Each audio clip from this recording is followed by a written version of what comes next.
मेरे प्यारे देशवासियों, नमस्कार। आज मन की बात के एक और एपिसोड के जरिए हम एक साथ जुड़ रहे हैं। ये 2022 की पहली मन की बात है। आज हम फिर ऐसी चर्चाओं को आगे बढ़ाएंगे जो हमारे देश और देशवासियों की सकारात्मक प्रेरणाओं और सामूहिक प्रयासों से जुड़ी होती है। आज हमारे पूज्य बापू महात्मा गांधी जी की पुण्यतिथि भी है। 30 जनवरी का ये दिन हमें बापू की शिक्षाओं की याद दिलाता है।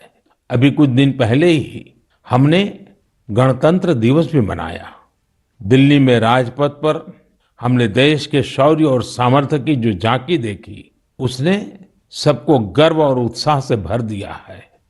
एक परिवर्तन जो आपने देखा होगा, अब गणतंत्र दिवस समारोह 23 जनवरी यानी नेताजी सुभाष चंद्र बोस की जन्म जयंती से शुरू होगा और 30 जनवरी तक यानी गांधी जी की पुण्यतिथि तक चलेगा। इंडिया गेट पर नेताजी की डिजिटल प्रतिमा भी स्थापित की गई है। इस बात का जिस प्रकार से देश ने स्वागत किया, देश के हर कोने से आनंद की जो लहर उठी, हर देशवासी ने जिस प्रकार की भावनाएं प्रकट की, उसे हम कभी भूल नहीं सकते हैं। साथियों, आजादी के अमृत महोत्सव में देश इन प्रयासों के जरिए अपने राष्ट्रीय प्रतीकों को पुनर्प्रतिष्ठित कर रहा है। हमने देखा कि इंडिया गेट के समीप अमर जवान ज्योति और पास में ही नेशनल वॉर मेमोरियल पर प्रज्वलित ज्योति को एक किया गया। इस भावुक अवसर पर कितने ही देशवासियों और शहीद परिवारों की आंखों में आंसू थे। नेशनल वॉर मेमोरियल में आजादी के बाद से शहीद हुए देश के सभी जाबाजों के नाम अंकित किए गए हैं। मुझे सेना के कुछ पूर्व जवानों ने पत्र लिखकर कहा है कि शहीदों की स्मृति के सामने प्रज्वलित हो रही अमर जवान ज्योति शहीदों की अमरता का प्रतीक है। सच में अमर जवान ज्योति की ही तरह हमारे शहीद, उनकी प्रेरणा और उनके योगदान भी अमर है। मैं आप सभी से कहूंगा, जब भी अवसर मिले नेशनल वॉर मेमोरियल जरूर जाएं। अपने परिवार और बच्चों को भी जरूर ले जाएं।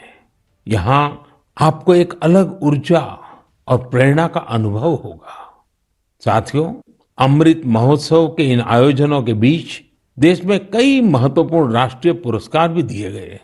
एक है प्रधानमंत्री राष्ट्रीय बाल पुरस्कार। ये पुरस्कार उन बच्चों को मिले जिन्होंने छोटी सी उम्र में साहसिक और प्रेरणादायी काम किए हैं। हम सबको अपने घरों में इन बच्चों के बारे में जरूर बताना चाहिए। इनसे हमारे बच्चों को भी प्रेरणा मिलेगी और उनके भीतर देश का नाम रोशन करने का उत्साह जगेगा। देश में अभी पद्म सम्मान की भी घोषणा हुई है।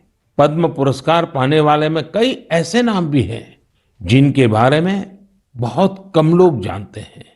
ये हमारे देश के अनसंग हीरोज हैं, जिन्होंने साधारण परिस्थितियों में असाधारण काम किए हैं। जैसे कि उत्तराखंड की बसंती देवी जी को पद्मश्री से सम्मानित किया गया है। बसंती देवी ने अपना पूरा जीवन संघर्षों के बीच जिया। कम उम्र में ही उनके पति का निधन हो गया था और वो एक आश्रम में रहने लगी। यहाँ रहकर उन्होंने नदी को बचाने के लिए संघर्ष किया और पर्यावरण के लिए असाधारण योगदान दिया। उन्होंने महिलाओं के सशक्तिकरण के लिए भी काफी काम किया है। इसी तरह मणिपुर की 77 साल की लोरेम्बम बिनो देवी दशकों से मणिपुर की लीबा टेक्सटाइल आर्ट का संरक्षण कर रही है। उन्हें भी पद्मश्री से सम्मानित किया गया है। मध्य प्रदेश के अर्जुन सिंह को बैगा आदिवासी नृत्य की कला को पहचान दिलाने के लिए पद्म सम्मान मिला है। पद्म सम्मान पाने वाले एक और व्यक्ति है श्रीमान अमाई महालिंगा नाइक। एक किसान है और कर्नाटका के रहने वाले हैं। इन्हें कुछ लोग टनल मैन भी कहते हैं। उन्होंने खेती में ऐसे ऐसे इनोवेशन किए हैं जिन्हें देखकर कोई भी हैरान रह जाए। इनके प्रयासों का बहुत बड़ा लाभ छोटे किसानों को हो रहा है। ऐसे और भी कई अनसंग हीरोज हैं जिन्हें देश ने उनके योगदान के लिए सम्मानित किया है। आप जरूर इनके बारे में जानने की कोशिश करिए। इनसे हमें जीवन में बहुत कुछ सीखने को मिलेगा।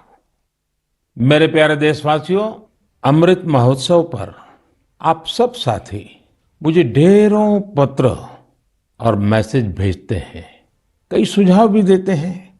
इसी श्रृंखला में कुछ ऐसा हुआ है जो मेरे लिए अविस्मरणीय है।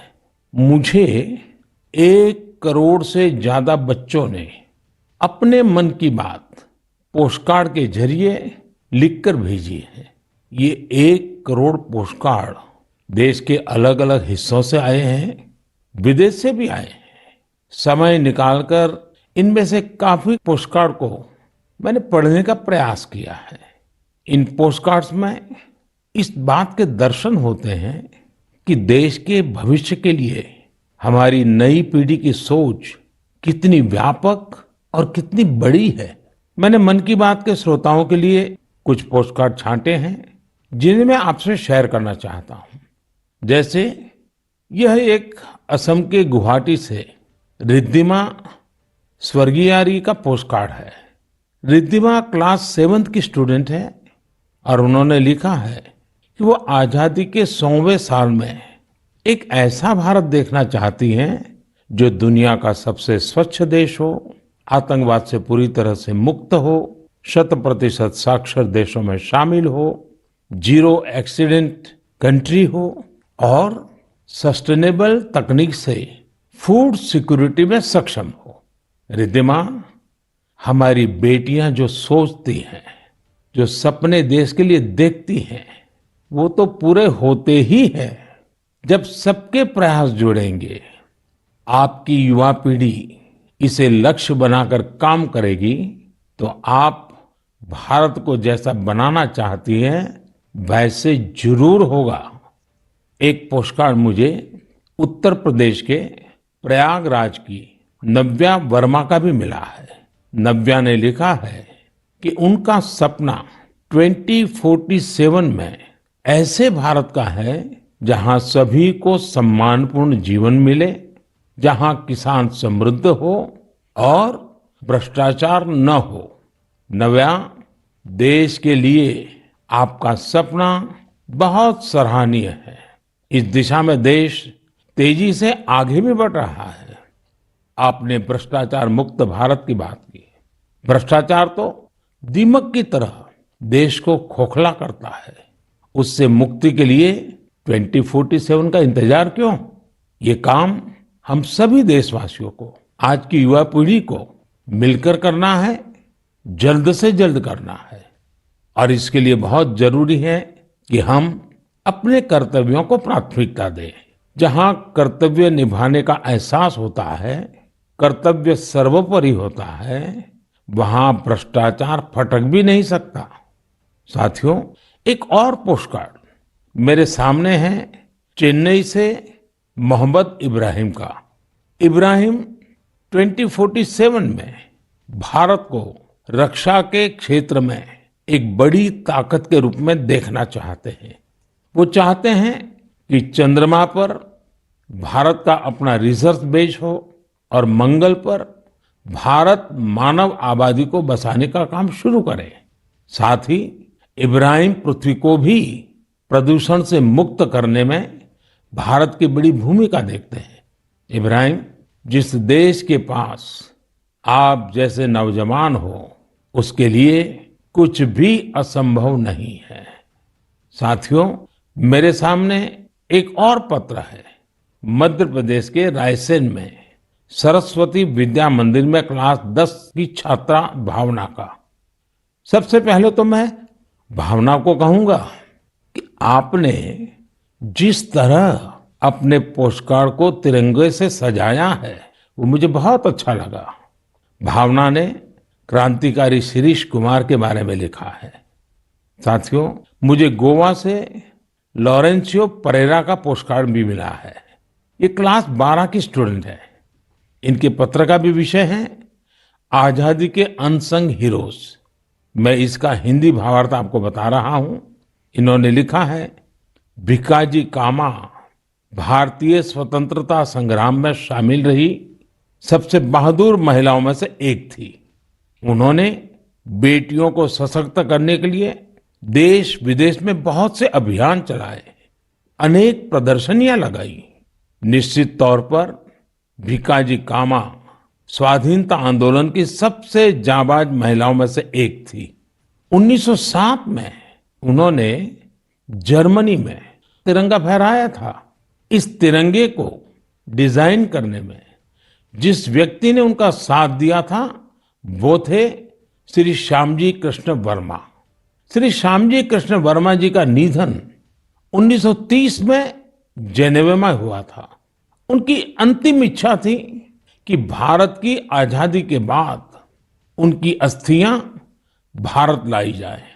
वैसे तो 1947 में आजादी के दूसरे ही दिन उनकी अस्थियां भारत वापस लानी चाहिए थी, लेकिन ये काम नहीं हुआ। शायद परमात्मा की इच्छा होगी ये काम मैं करूं, और इस काम का सौभाग्य भी मुझे ही मिला जब मैं गुजरात में ये 75 कार्ड्स भारत के लोगों के लिए भेजे हैं और अमृत महोत्सव की बधाई दी है। मैं आप सभी देशवासियों की तरफ से क्रोएशिया और वहां के लोगों को धन्यवाद देता हूं। मेरे प्यारे देशवासियों, भारत शिक्षा और ज्ञान की तपोभूमि रहा है। हमने शिक्षा को किताबी ज्ञान तक ही सीमित नहीं रखा, बल्कि इसे जीवन के एक समग्र अनुभव के तौर पर देखा है।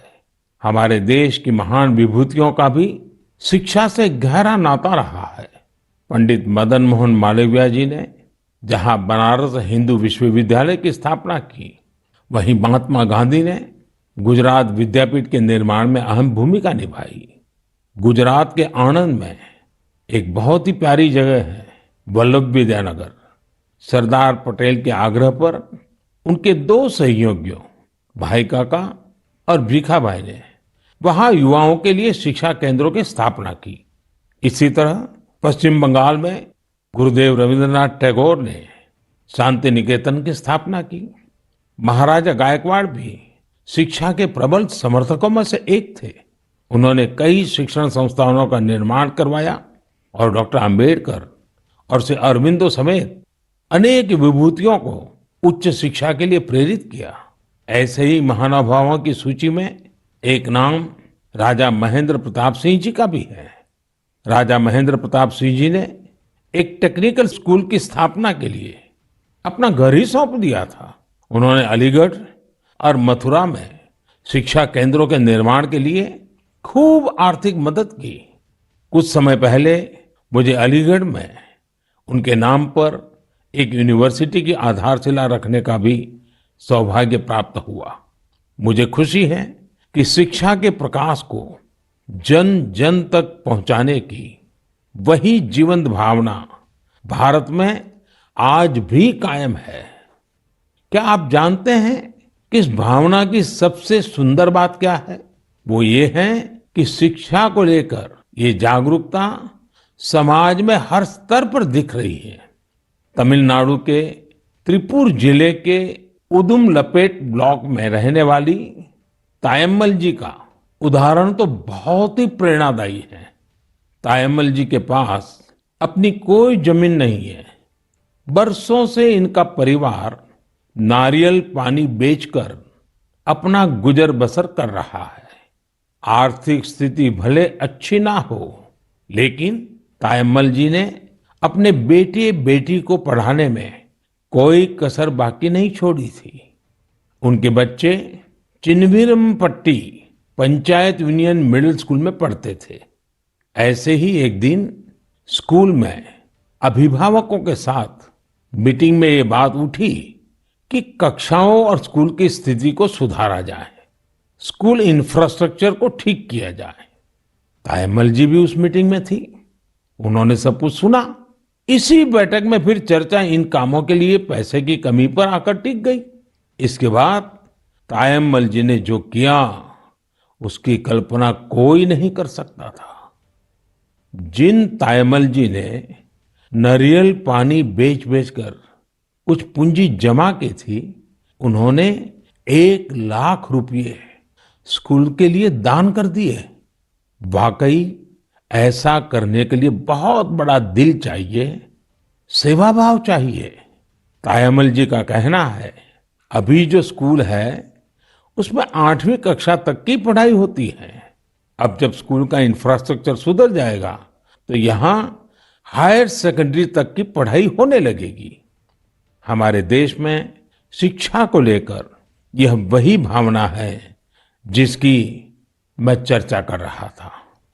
मुझे आईआईटी बीएचयू के एक एल्यूमिनस के इस तरह के दान के बारे में भी पता चला है।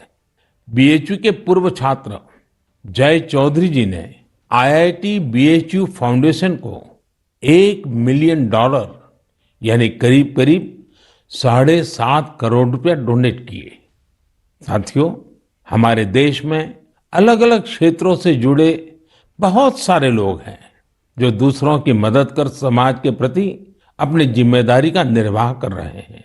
मुझे बेहद खुशी है कि इस तरह के प्रयास उच्च शिक्षा के क्षेत्र में, खासकर हमारी अलग अलग आईआईटीज में निरंतर देखने को मिल रहे हैं। केंद्रीय विश्वविद्यालयों में भी इस प्रकार के प्रेरक उदाहरणों की कमी नहीं है। इस तरह के प्रयासों को और बढ़ाने के लिए पिछले साल सितंबर से देश में विद्यांजलि अभियान की शुरुआत हुई है। इसका उद्देश्य अलग अलग संगठनों, सीएसआर और निजी क्षेत्र की भागीदारी से देश भर के स्कूलों में शिक्षा की गुणवत्ता में सुधार लाना है।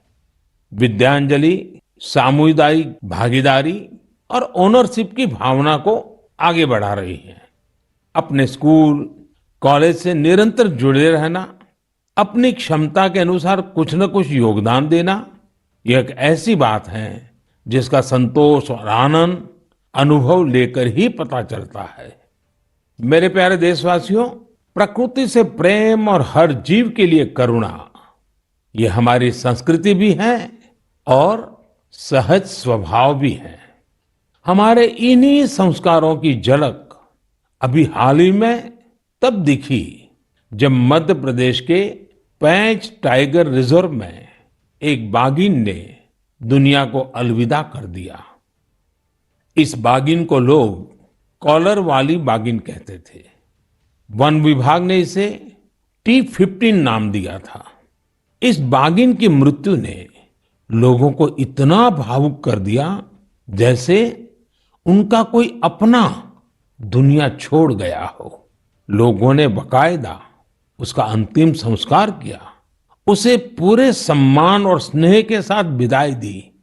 आपने भी ये तस्वीरें सोशल मीडिया में जरूर देखी होगी। पूरी दुनिया में प्रकृति और जीवों के लिए हम भारतीयों के इस प्यार की खूब सराहना हुई। कॉलर वाली बाघिन ने जीवन काल में 29 शावकों को जन्म दिया और 25 को पाल पोसकर बड़ा भी बनाया। हमने T15 के इस जीवन को भी सेलिब्रेट किया और जब उसने दुनिया छोड़ी तो उसे भावुक विदाई भी दी। यही तो भारत के लोगों की खूबी है। हम हर चेतन जीव से प्रेम का संबंध बना लेते हैं। ऐसा ही एक दृश्य हमें इस बार गणतंत्र दिवस की परेड में भी देखने को मिला। इस परेड में प्रेसिडेंट्स बॉडीगार्ड्स के चार्जर घोड़े विराट ने अपनी आखिरी परेड में हिस्सा लिया। घोड़ा विराट 2003 में राष्ट्रपति भवन आया था और हर बार गणतंत्र दिवस पर कमांडेंट चार्जर के तौर पर परेड को लीड करता था। जब किसी विदेशी राष्ट्राध्यक्ष का राष्ट्रपति भवन में स्वागत होता था, तब भी वह अपनी ये भूमिका निभाता था। इस वर्ष आर्मी डे पर घोड़े विराट को सेना प्रमुख द्वारा कॉज कमेंडेशन कार्ड भी दिया गया। विराट की विराट सेवाओं को देखते हुए उसकी सेवानिवृत्ति के बाद उतने ही भव्य तरीके से उसे विदाई दी गई। मेरे प्यारे देशवासियों, जब एकनिष्ठ प्रयास होता है, नेक नियत से काम होता है, तो उसके परिणाम भी मिलते हैं। इसका एक बेहतरीन उदाहरण सामने आया है असम से। असम का नाम लेते ही वहां के चाय बागान और बहुत सारे नेशनल पार्क का ख्याल आता है। साथ ही एक सींग वाले गैंडे यानी वन हॉर्न्ड राइनो की तस्वीर भी हमारे मन में उभरती है।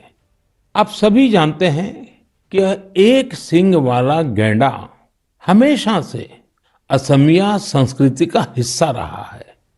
भारत रत्न भूपेन हजारिका जी का ये गीत हर एक कान में गूंजता होगा। কাজিৰঙাৰ চিৰ সেউজ পৰিৱেশ হস্তি ব্যাঘ্ৰৰে পাত এক খড়গড় গড় পৃথিৱীয়ে চাই পক্ষীৰ সুৱদীয়া প্ৰকাশ মোৰ কাজিৰঙা নহয় যে বন্য। साथियों, इस गीत का जो अर्थ है वो बहुत सुसंगत है। इस गीत में कहा गया है, काजीरंगा का हरा भरा परिवेश, हाथी और बाघ का निवास, एक सींग वाले गैंडे को पृथ्वी देखे, पक्षियों का मधुर कलरव सुने। असम की विश्व प्रसिद्ध हथकरघा पर बुनी गई मूंगा और एरी की पोशाकों में भी गैंडों की आकृति दिखाई देती है। असम की संस्कृति में जिस गैंडे की इतनी बड़ी महिमा है, उसे भी संकटों का सामना करना पड़ता था। वर्ष 2013 में 37 और 2014 में 32 गैंडों को तस्करों ने मार डाला था। इस चुनौती से निपटने के लिए पिछले 7 वर्षों में असम सरकार के विशेष प्रयासों से गैंडों के शिकार के खिलाफ एक बहुत बड़ा अभियान चलाया गया। पिछले 22 सितंबर को वर्ल्ड राइनो डे के मौके पर तस्करों से जब्त किए गए 2400 से ज्यादा सींगों को जला दिया गया था। यह तस्करों के लिए एक सख्त संदेश था। ऐसे ही प्रयासों का नतीजा है कि अब असम में गैंडों के शिकार में लगातार कमी आ रही है। जहां 2013 में 37 गैंडे मारे गए थे, वहीं 2020 में 2 और 2021 में सिर्फ 1 गैंडे के शिकार का मामला सामने आया है। मैं गैंडों को बचाने के लिए असम के लोगों के संकल्प की सराहना करता हूं। साथियों, भारतीय संस्कृति के विविध रंगों और आध्यात्मिक शक्ति ने हमेशा से दुनिया भर के लोगों को अपनी ओर खींचा है। अगर मैं आपसे कहूं कि भारतीय संस्कृति अमेरिका, कनाडा, दुबई, सिंगापुर, पश्चिमी यूरोप और जापान में बहुत ही लोकप्रिय है, तो ये बात आपको बहुत सामान्य लगेगी, आपको कोई हैरानी नहीं होगी। लेकिन अगर ये कहूं कि भारतीय संस्कृति का लैटिन अमेरिका और साउथ अमेरिका में भी बड़ा आकर्षण है, तो आप एक बार जरूर सोच में पड़ जाएंगे। मैक्सिको में खादी को बढ़ावा देने की बात हो या फिर ब्राजील में भारतीय परंपराओं को लोकप्रिय बनाने का प्रयास, मन की बात में हम इन विषयों पर पहले चर्चा कर चुके हैं।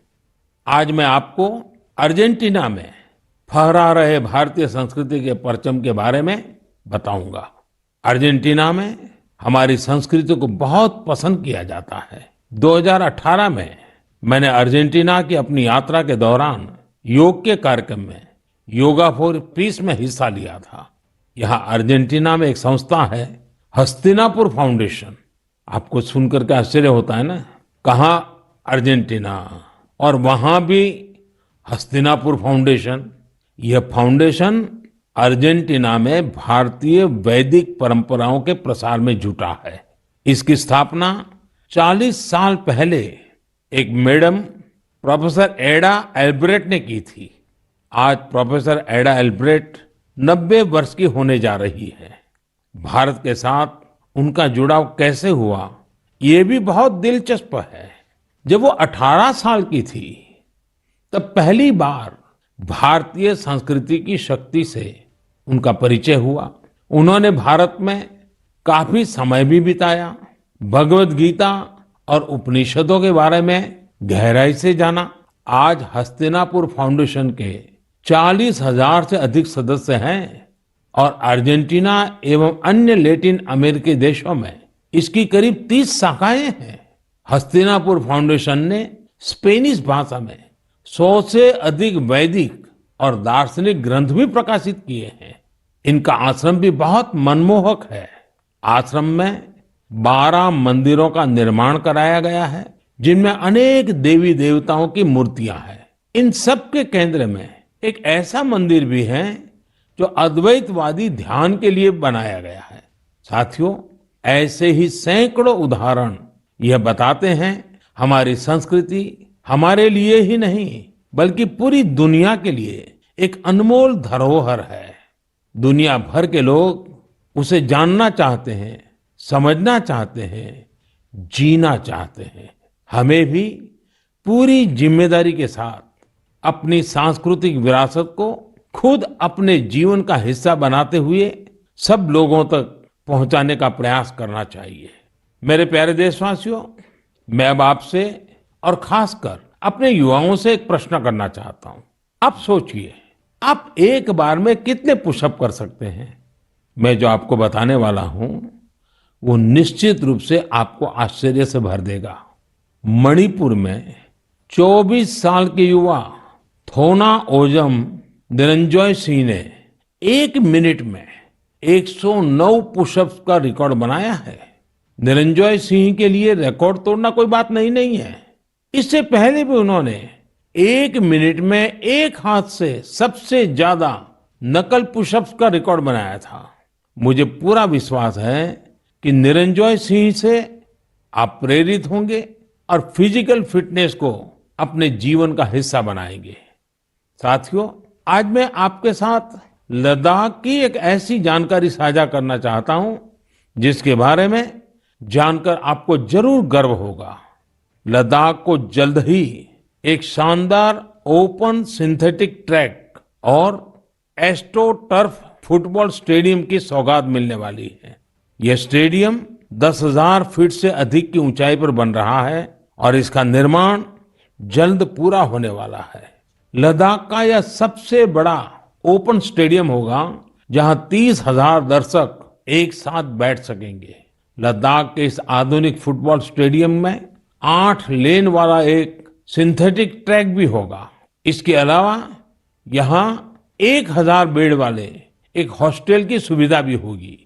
आपको ये जानकर भी अच्छा लगेगा कि इस स्टेडियम को फुटबॉल की सबसे बड़ी संस्था फीफा ने भी सर्टिफाई किया है। जब भी स्पोर्ट्स का ऐसा कोई बड़ा इंफ्रास्ट्रक्चर तैयार होता है तो यह देश के युवाओं के लिए बेहतरीन अवसर लेकर आता है।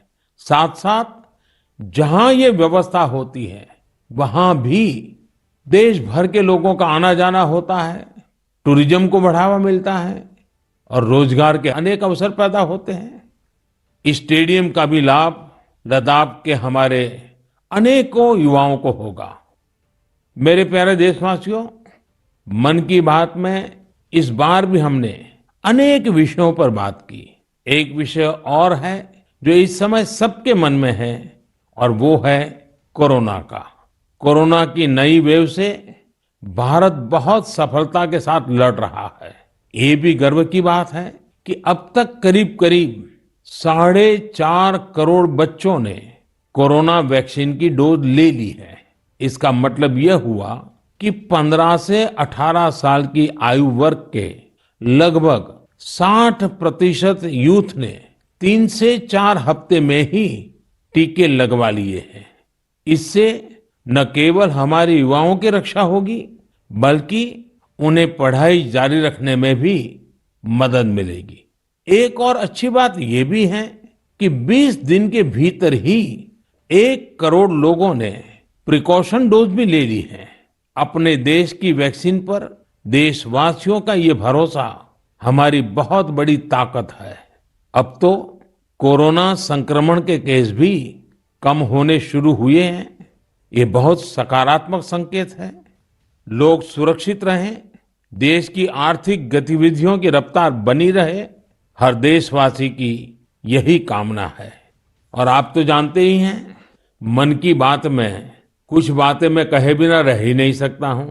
जैसे स्वच्छता अभियान को हमें भूलना नहीं है, सिंगल यूज प्लास्टिक के खिलाफ अभियान को हमें और तेजी लानी जरूरी है।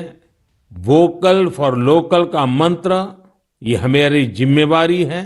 हमें आत्मनिर्भर भारत अभियान के लिए जी जान से जुटे रहना है।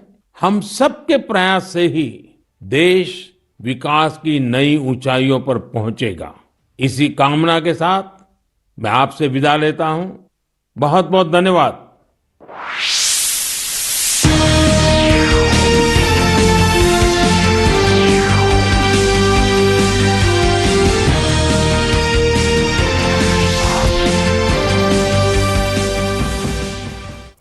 नाज़रीन, ये था वज़ीर-ए-आज़म नरेंद्र मोदी का मन की बात प्रोग्राम। ये साल 2022 की मन की बात की पहली किस्त रही। इसमें उन्होंने कई बातें कही और शुरुआत करी महात्मा गांधी को उनकी बरसी पर खिराज अक़ीदत से।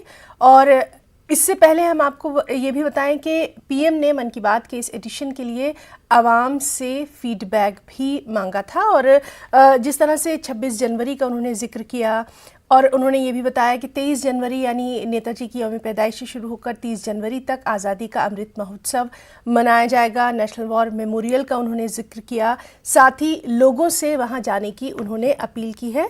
और उन्होंने ख़ास तौर पर कोरोना का भी जिक्र किया है। जिस तरह से जो टीनेजर बच्चे हैं उन्होंने डोज ली है उसकी उन्होंने काफ़ी तारीफ़ की है। और बूस्टर डोज का भी जिक्र किया है। आत्मनिर्भर भारत की भी उन्होंने बात कही है। पॉलीथीन का जिस तरह से यहाँ पर एक ख़ास मुहिम चलाई जा रही है उसकी भी बात वज़ीर-ए-आज़म नरेंद्र मोदी ने अपने इस मन की बात प्रोग्राम में की है।